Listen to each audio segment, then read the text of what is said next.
Alright, what's up everyone, to another video, Full Speed Impulse, and we're back working with the Yz125, and we might have figured out a couple things that might be going on with this thing.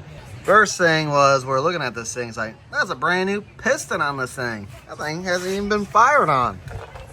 It's pretty weird not to have enough compression.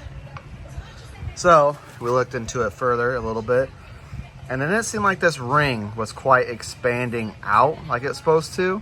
And you guys might not be able to see it in the video. Maybe you can. You can actually see this a little bit, how it's roughed up. It's got a little bit, just a little bit of an edge to it. And it was kind of hanging up inside here. And that's why this ring wasn't expanding out correctly. One side was kind of wedged in here, while the other side it kind of expanded out, but wasn't functioning properly. But either way, we noticed this technically second.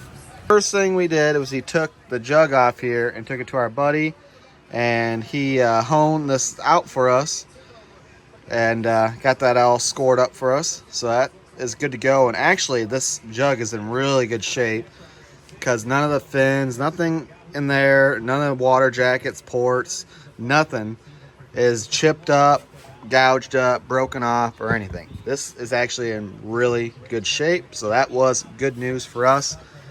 We have a caliper coming tomorrow to double check our diameter in here, because this might have been bored over.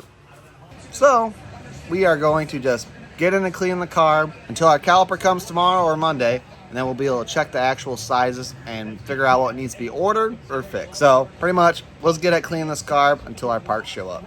I will say, and holy funnel, by the way, that's pretty crazy. One thing I will say is that all these screws have been very pleasant to undo. Nothing has been over torqued or over tightened, so that is good. I was kind of afraid to take this bowl off, since who knows when it's been taken off before, and we might ruin this seal here.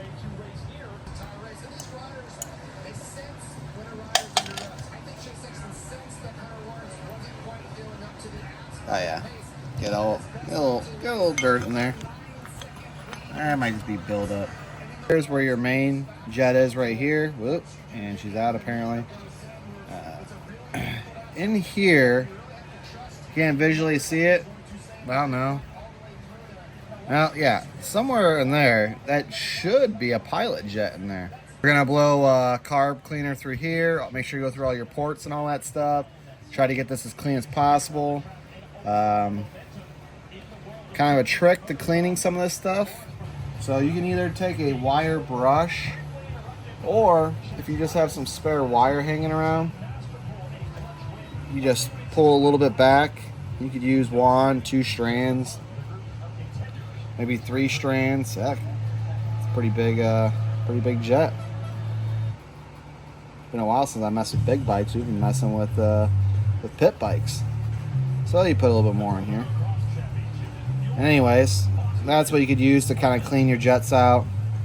And then what I like to do after doing all this here, kind of hopefully breaking stuff loose. Take your brake clean, your carb clean. It's all the same stuff. Watch your eyes, wear goggles of some sort. I don't even recommend safety squints for this stuff. Alright, so that is clean. That's good to go. Alright, so we pulled out our pilot that was in there, and just because you could maybe fit a screwdriver of this size in here does not mean you're going to be able to get this little tiny jet out. It might still give you a hard time. We had way better luck with a smaller screwdriver.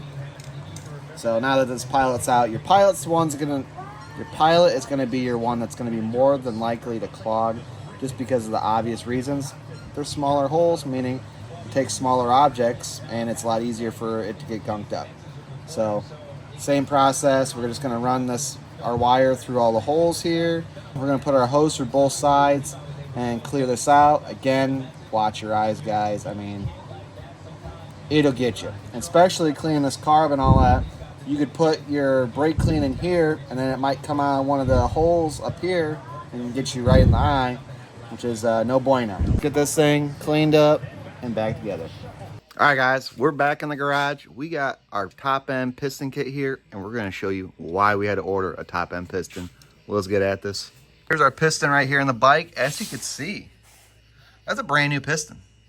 So whoever did this bike before put a brand new piston in there. But here's the issue. All right, so we're miking the piston here, and we're like 55.73. We bounced around a little bit. Just depends on the angle you get. But either way, that's a stock piston in this thing because the bore is 56. And with your ring, gives you the perfect gap. Here's our issue. Here's our piston, which we actually, our buddy had one of those tools that actually go in the middle of the cylinder wall here to give you a really nice reading. We're at a 56.58. This bike's been bored over, meaning that the piston for this thing should be a 56.42 or 43 or something like that. So what that means is that piston's way too small. They bought a piston. Now, you think about that, we're talking about like very small increments here, but that's enough to make a huge difference in your compression. That's why we didn't have barely any compression, which solves the mystery on like, how did they get so low on compression on this thing as far as running the bike and being able to get that low and still be able to run the bike, you know what I mean? To be able to wear it down to that degree without there being like a hole in the piston or a crack or something, something really not good. So we got ourselves a new piston kit. Inco was getting here the fastest, boys, and like the what I seen as far as reviews and all that stuff. Never used them before, but what I was even happier to see, I started taking stuff out of here, just scoping her out before you guys got to see it.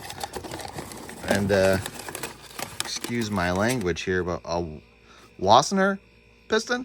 But either way, I know that's a good name brand piston here. All German made here, so I like that too. But so we got a fresh piston with our ring in there, some new gaskets and all that. And what's great is since they actually just did this bike, it seems like, or at least the bike didn't have any hot cycles on it, all the gaskets are going to peel up for us and we'll be able to put our fresh ones on, so there's no scraping involved. So we're going to be able to get right at this thing. Just got to pull that clip, get that old piston out, well, new piston, and then we'll put our fresh one in there with the ring, some gaskets, get this thing buttoned up, hopefully get a fire up tonight for you guys. Let's get at it. So first things first here, guys, there's just a little clip in here, and what you're gonna want to do is get a pick and pick that out. And after that, as far as what I know as far as from 4 strokes and all that, because we don't do a lot of 2 strokes on this channel, is we'll be able to slide that pin right out of that thing, and then be able to take this all apart. And then there's a like a collared bearing, like I think they call it like a race, and easy peasy, lemon squeezy. Let's get at her. Now normally, most of your piston kits come with new ones, so just make sure you got some new ones before you go losing one. And obviously, I didn't do it, but it's always nice to tuck like a rag down in here. That way you don't lose a small little piece down in your motor here, and then you have a whole new project going on. But thankfully, we got lucky. We just took the other side out just because it was that simple. Now we can push, pull. There we go. See if we get our little guy in there.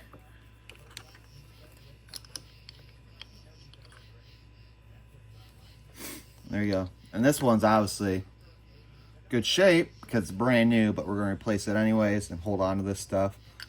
So whether you order from Jags or you go just like to your normal parts store, any one of these are good, but these are engine assembly lube. Great for when you're obviously assembling an engine and you just lubricate everything. It's a lot easier on your first startup and everything's already lubed up. Yep, don't be shy. Get your hands in there. Get her all lubed up. Stick that in there like that. We'll get our piston. Okay, we got our piston. See how you got the arrow? You're going to point that to the front of the motor. It does matter. You can see how it's shaped and all that differently. So you definitely want to make sure you put that in the right way. If you put it in the wrong way, it's going to be a no bueno situation. So we got a wrist pin. We already pre-checked our piston and it slides in the jug. Nice. Get that pushed in there. And now we're gonna get our clip in on one side, which I guess we could have did that before putting the piston in. And then we'll push that pin all the way to that side. And then we'll put our clip in on this side.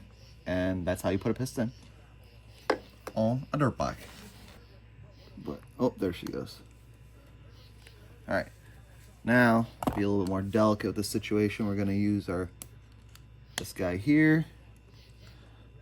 Make sure she's pushed in, guys. She's in there.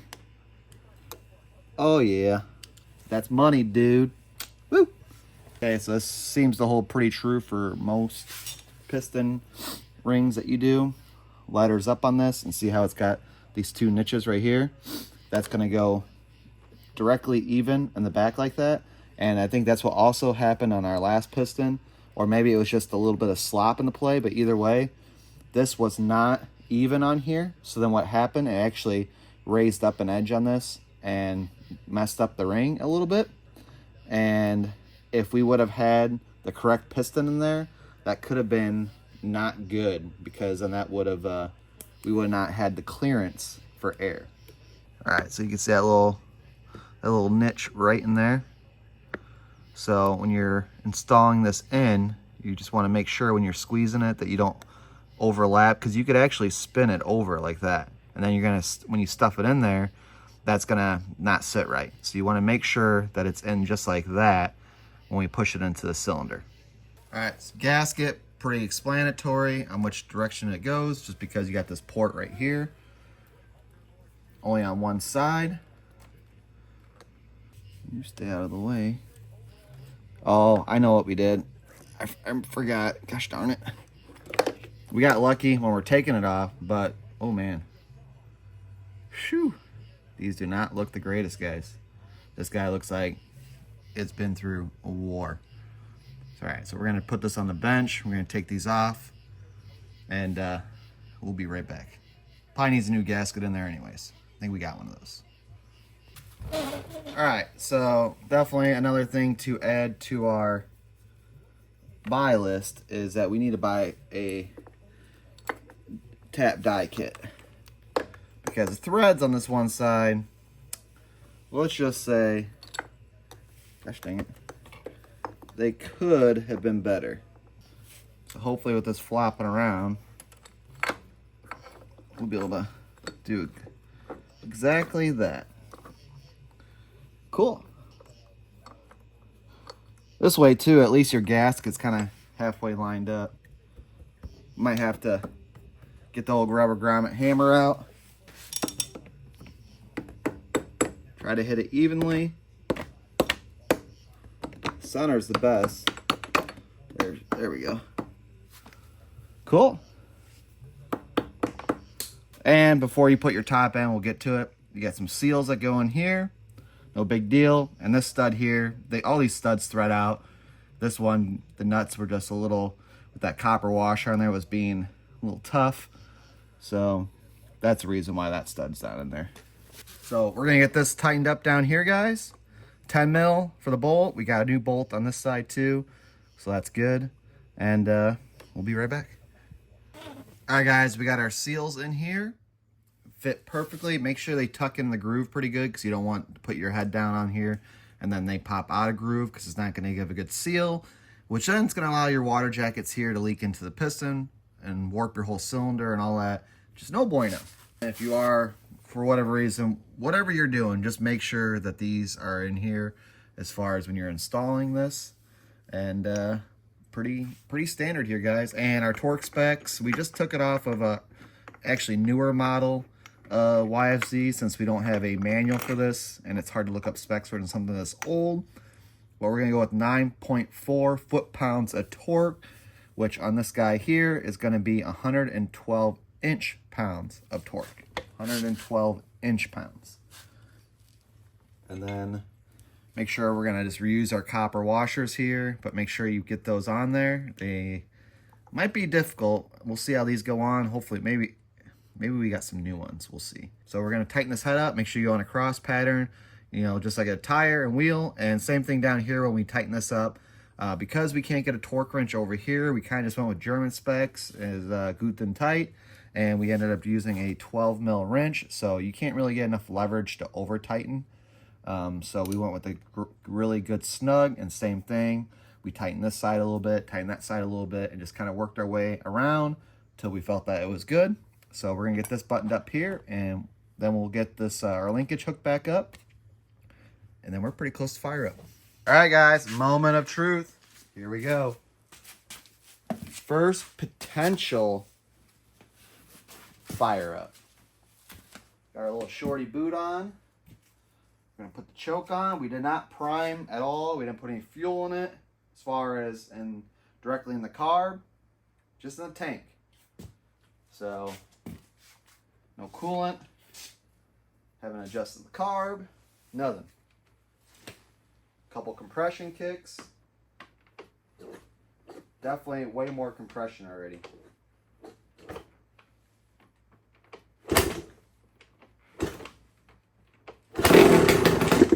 Oh my gosh.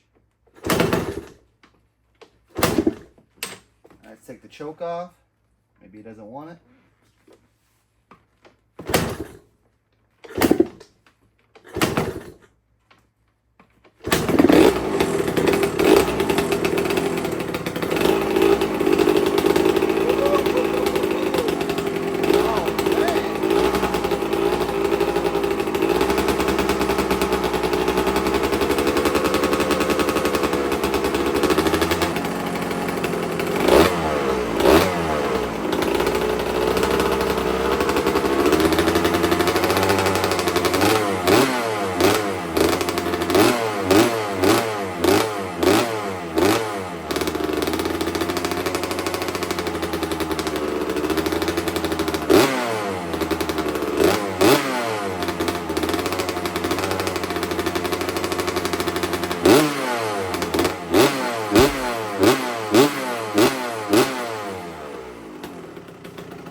Idle needs to be a little bit higher.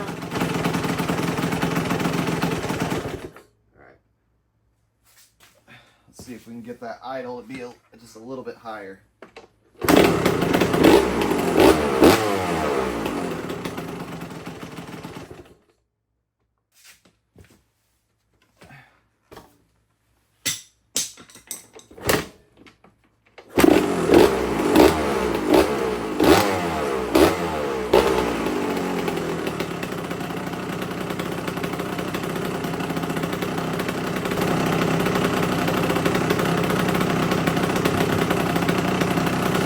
Oh man, she needs a pipe. We need to get a pipe for this thing. All right, guys, there it is. She is running great, like 100%.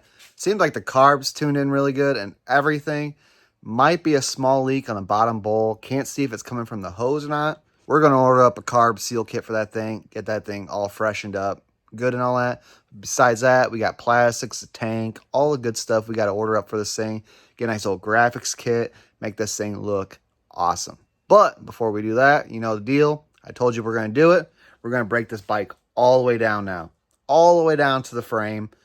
Get the frame painted, nice factory white, and then build the bike up from there. That's the end of this video, guys. I appreciate you guys watching, and you know the deal. Until next time, we'll see you later.